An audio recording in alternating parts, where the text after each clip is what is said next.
Islamabad high court के justice Mohsin Akhtar Kayani और justice Babar Sattar के खिलाफ सोशल मीडिया मुहिम पर अहम पेशरफ्त सामने आ गई। इस्लामाबाद हाईकोर्ट ने तौहीन अदालत की कार्रवाई के लिए केस 14 मई को समाअत के लिए मुकर्रर कर दिया। मज़ीद तफसीलात जानते हैं डॉन न्यूज़ के नुमाइंदे उमर बरनी से। उमर, क्या तफसीलात हैं आपके पास, आगाह कीजिएगा।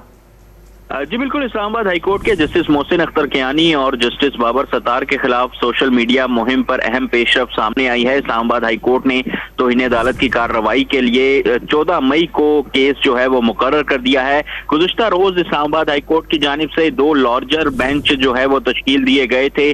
जस्टिस मोहसिन अख्तर कयानी के मामले पर chief justice Aamir Farooq, justice Mian Gul Hassan Aurangzeb और जस्टिस बाबर सत्तार पर जस्टिस अरबाब मोहम्मद ताहिर जो थे वो बेंच का हिस्सा थे, जबकि जस्टिस बाबर सत्तार के खत पर जस्टिस मोहसिन अख्तर कयानी, जस्टिस तारिक महमूद जहांगीरी और जस्टिस सरदार एजाज इसाक खान जो हैं वो बेंच का हिस्सा थे और इन दोनों मुकदमात को 14 मई को जो है वो समाअत के लिए मुकर्रर किया गया है। जी उमर मेहताब बरनी हमें तफसीलात से आगाह कर रहे थे, आपका शुक्रिया।